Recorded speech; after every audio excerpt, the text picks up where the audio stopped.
Hey everyone, it's Chad N0YK. I'm down at my remote station. Today's March 1st and the weather's really not that great out. It's not terrible, but it's a good day to be in the shack, and I thought we would do a quick unboxing video on a new arrival I got here in the last week or so. So I bought an Icom IC V3500. It's just a single band 2-meter FM radio.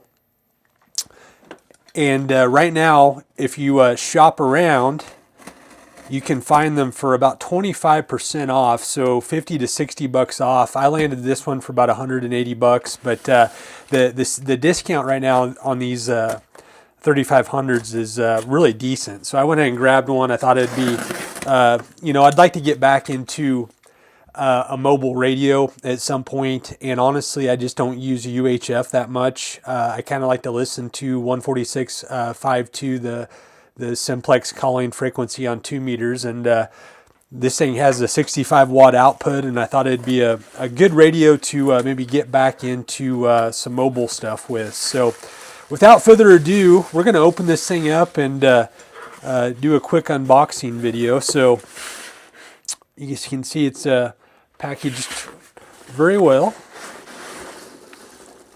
Move this to the side here.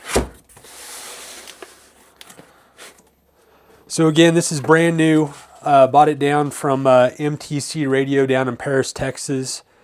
And again, you can shop around, but some of the discounts on this particular radio are pretty significant. Definitely, if I like this radio, I might buy another one just because it would make a good radio to put down at the house and listen to the Allstar node that I have. Also, it picks up NOAA weather radio, which I'm going to show a demonstration of that once we get it out of the box and kind of show you how that sounds. So let's go ahead and open it up.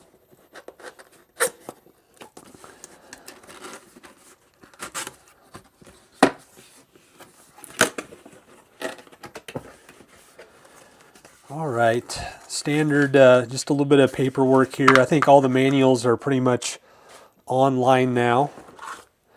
You got the standard Icom power cable here, probably like 8 foot, something like that. And then I'll just show you inside here. I'm going to pull this out. Yes, and this is probably the mic. Yep, nice little, I'm assuming that is, I think they call this the remote mic. You can do some, do some basic programming changes from this mic, probably enter a direct frequency. It's a really nice mic. Back in the day, you could actually send these off. I'm not sure if the guy still is around, but you could actually send them off and he would replace the mic element, and then he'd actually weight them because they're very light. He'd put some lead weight in these microphones, just the Icom microphones in general, and it really made it feel nice in your hand. Let's see what's on the other side here. Oh, so it does come with a mobile mount. A lot of the new Icom radios are very limited with the accessories that they come with like they used to. You don't have like if it has a detachable face, you don't have any of that hardware to support the detachable face. So that's looking into the box. It's not a very big radio for 65 watts. The last 2-meter, I guess, mobile FM radio I had was the Radio Shack. I think it was like an HTX 242 or something. It was 45 watts. That was 25 years ago, and just an awesome radio for just strictly 2 meters. But here you go. Has a nice feel to it. Very heavy. We'll start at the front here. So some of the features of this radio, and this is not no association with MTC where I bought it or anything. Just strictly trying to share some of this information with the user or the viewer base. But it has a 65 watt output, which is pretty impressive for 2 meters. We're going to power it on here after bit, but it has a modern white display, which I really liked. It has a nice look to it. The speaker is 4.5 watts. It says it's loud and clear audio. We're going to test that out a little bit, but it has some things like instant volume, loud, mute functions, emergency call, alert features. It has some countermeasures against counterfeit products, things like that. 207 memory channels. For each memory channel, you can have up to 6-character channel name. What are some of the other highlights here? Like I said, it does receive the weather channel, the NOAA weather channel. So we're going to actually pick one up. We have one about 30 miles to the east of Scott City. So I'm going to see if we can hear that off the vertical. I'm sure we can. And one of the coolest features is you can download free software off of the Icom website for this radio and do the programming, which might be a second video, a part 2 to this video, where we do some programming, and then I want to hook it up to the mobile and do some testing with some mag mount antennas. Otherwise, it's pretty straightforward. So, good feel. There's a side shot. We got the power cable, the RF connector. I'm guessing that is programming. No, that's the speaker, so it says speaker. I'm guessing that doubles as a programming port also, since it has a software tied to it, but pretty basic radio. So what we're going to do is, kind of like we did on the Icom 251 Alpha, I'm going to hook this up to a power supply. We're going to hook it up to one of the vertical antennas, and then put a power meter to it, and we're going to see if it holds true to around 65 watts out with the Power Master, kind of like we did on the 251 Alpha. So give me a few minutes here. I'll be back. I'm going to have things kind of rigged up, and we're going to do some more testing of this new Icom IC V3500. All right, we're back. So what we did is we tapped into that big vertical. If you watched the big commercial tower video I did a couple weeks ago where I installed the 432 preamp, we tapped into that big vertical with some LMR 400. That is a Diamond X510. It's about 18 foot long, and it's a VHF UHF dual band, and it's up at about 60 feet. So the top of that antenna is, approaching 80 foot. So we should be able to get out and possibly see if we could reach some repeaters on this, and see if anybody's out there on 146.52 simplex. So we got that hooked up to the Array Solution 2-meter coupler. Have that hooked up. We're going to be able to see power output. And that's pretty much it. I'm going to turn the power supply on. We're right at 13.8 volts. I'm going to switch this over to amps so we can see the amperage on this. And then we're going to fire this up for the first time. All right, so there we go. Adjust the squelch. And I really have not, I haven't looked at the manual at all, so we're going to be kind of fumbling through this as we do this little bit of a review of this radio, a very informal review. But again, we got the microphone here. One thing I see right off the bat is the microphone is not lit. Oh, it is lit. I take that back. A lot of these have this green backlight, so this one is lit. That's a good thing. Generally, on the old ones, and I haven't had an Icom mobile radio for quite some time, but you hit enter, and you could directly enter a frequency. All right, so we're on simplex 5.2, and we're on low power, so I'm assuming, okay, that's probably high, low. So we're going to do a little bit of testing here, and we should see power output here on the meter. I think we do have a couple hams here in Scott City that monitor 5.2. I know of at least one. I'm not sure. It's a Sunday afternoon. I'm not sure anybody's around, but we're going to put out a few calls and also test the output here. November 0 Yankee kilowatt on simplex 5.2. All right, so you've seen it about 4.8 watts on the low power setting. See if anybody's out there. Go up to, this is the next one up, so I'm guessing this could be 7.5 to 10 watts. November 0 Yankee kilowatt on simplex 5.2, so about 10 watts. And then we'll go up to the next setting.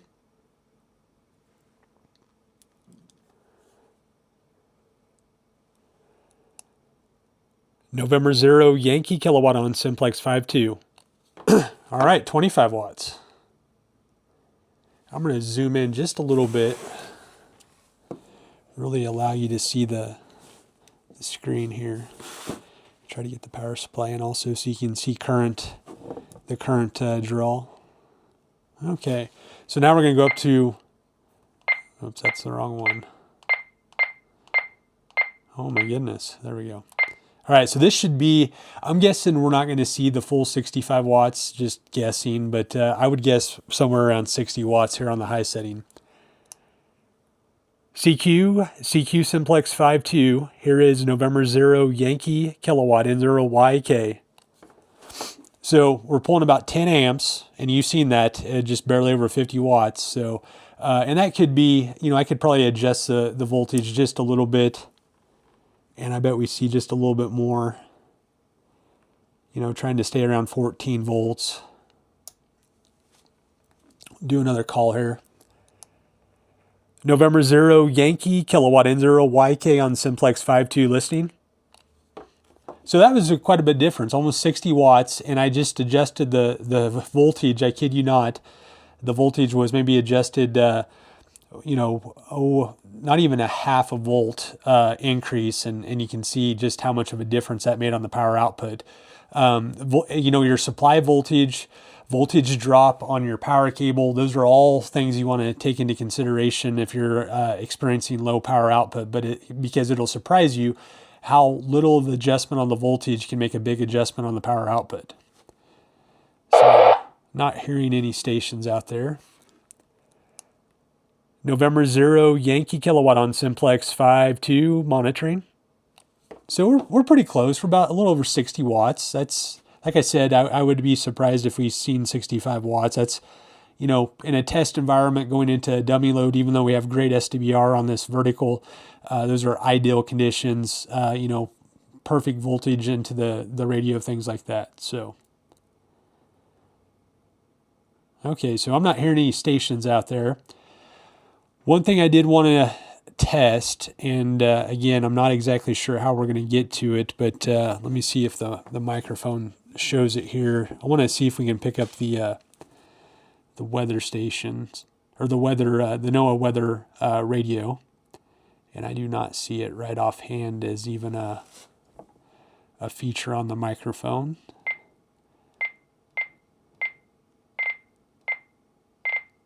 Okay. So,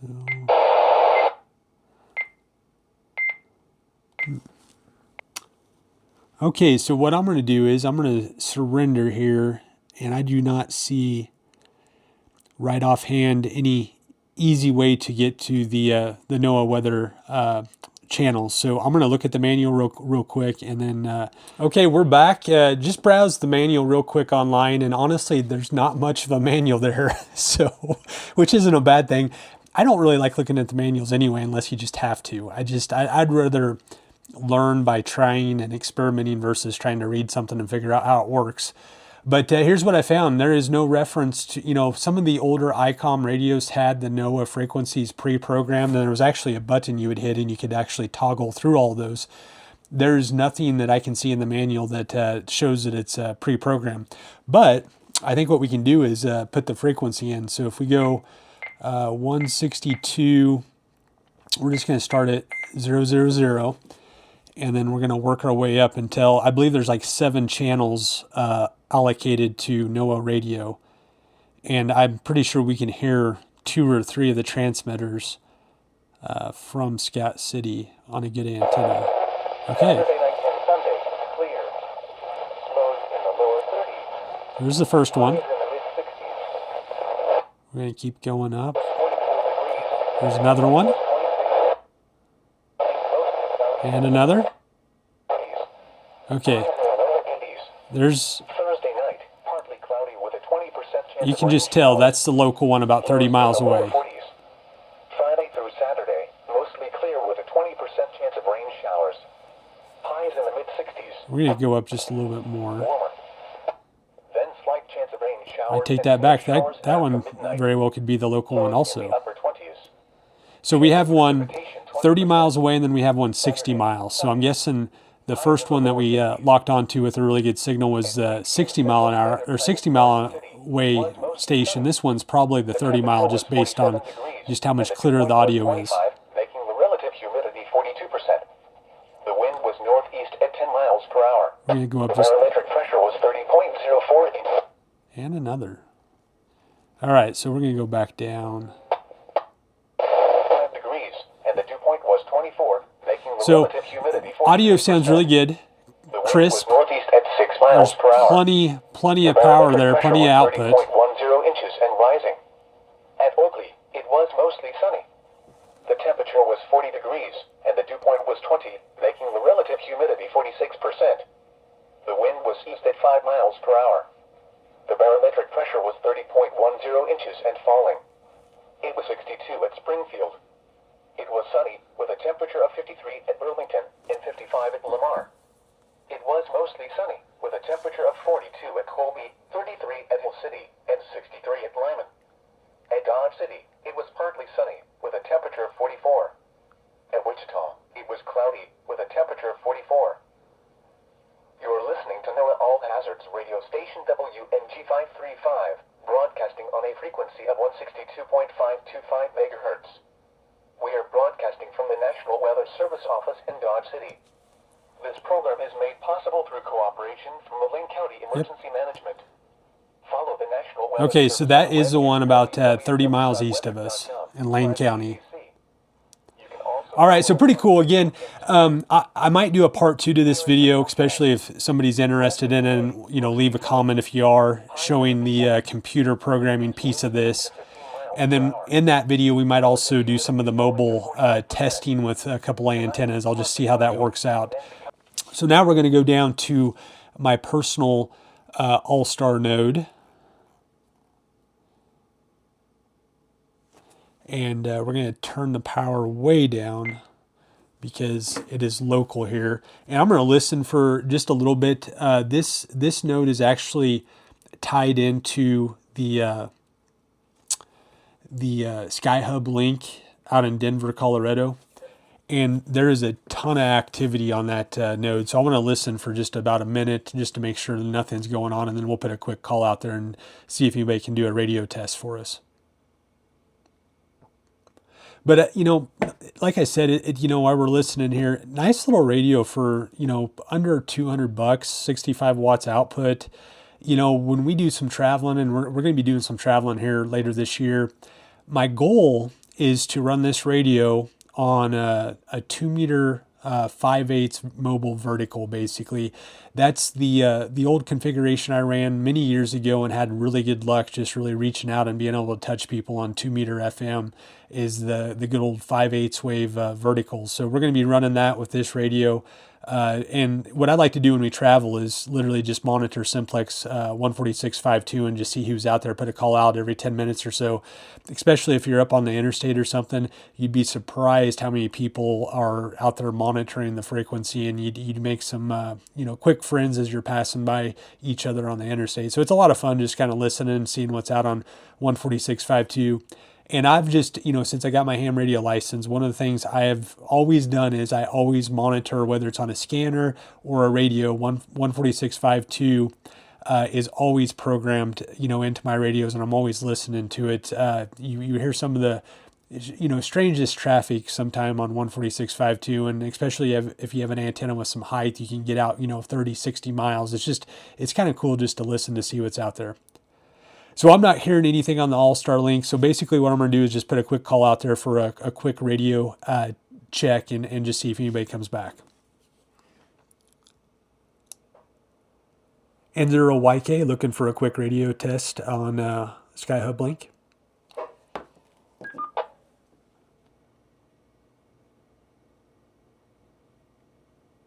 Okay. Well, again, Sunday afternoon.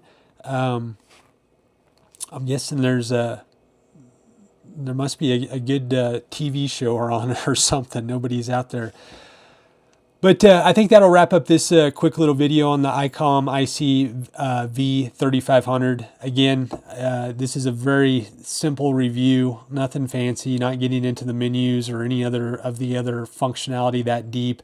I might do a programming video at some point using Icom's free software, and then we're going to hook it up in the mobile and maybe do a little bit of testing in the mobile with a couple different antennas, just to kind of see, you know, what it sounds like. And honestly, with there not being just a lot of activity on 2-meter FM, you know, where I'm at, we might be listening to a little bit of a mixture of repeaters and Allstar node type stuff and the NOAA weather radios. So if you have any questions, anything specific you want to see on this radio, let me know. I'm just kind of getting used to it. I'm going to be doing some testing with it myself.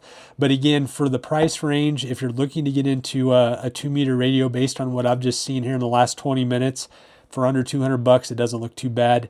It's definitely not one of those cheap Chinese knockoff radios that I'm not huge fans of. It's sticking with a known vendor or a known manufacturer, being Icom, and I just don't think you can go wrong. When I've had a bunch of Yaesu mobile radios in the past, and they're not bad radios by any means. I've had Kenwoods as well. I just, you know, typically when I'm trying to find something mobile, I kind of steer towards the Icom radios. So there you have it. Drop me a comment if you have any questions or anything you'd like to see on this particular radio. And there might be a part 2 to this this video doing the computer programming and some of the mobile testing. So with that, I'll say 73, and thanks for watching.